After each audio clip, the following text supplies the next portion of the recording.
மறைந்த திரு ராம்விலாஸ் பாஸ்வான் அவருடைய மகன் சிராஜ் பாஸ்வான் வந்து பாஜக கூட்டணியில் கிட்டத்தட்ட 29 தொகுதியில் போட்டிட்டு 20க்கும் மேற்பட்ட, எனக்கு சரியாக சொல்லலாம் 23 தொகுதி கிட்ட வந்து அவர் வந்து ஒரு முன்னிலையில் இருக்கிறார ஒரு தகவல் வந்துட்டு இருக்கு.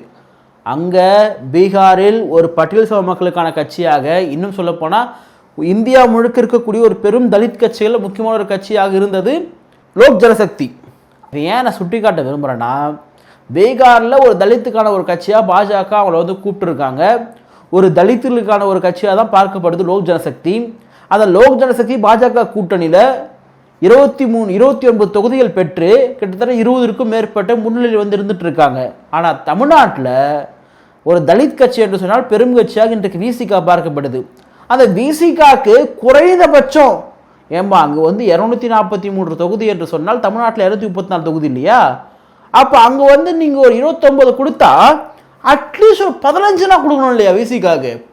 ஆனால் இந்த கூட்டணி கொடுக்குமா? அப்போ ஏன் மக்களுடைய ஆதரவு அப்படி திரும்புதுன்னா, அவங்க ஒரு உரிய பிரதிநிதித்துவத்தை கையாளுறாங்க. நமக்கு அந்த கூட்டணியில் உடன்பாடு கிடையாது. பாஜக தலைமை ஏற்கக்கூடிய கட்சிகள் எல்லாம் என்னவா இருக்கும், பாஜக அதனுடைய ஆக்டோபஸ் எல்லாம் விரிச்சு என்னவெல்லாம் பண்ணி எல்லாமே தெரியும் நமக்கு. ஆனால் மக்களுடைய மனநிலையில் ஒன்று தெளிவாக இருக்குது, இந்த கட்சி உரிய பிரதிநிதித்துவம் கொடுத்துருக்கான், இவன் வாரிசு அரசியலை வந்து கொண்டு வரலை சொல்லிட்டு மக்கள் அதுக்கு வாக்களிச்சிருக்காங்க. ரெண்டாவது,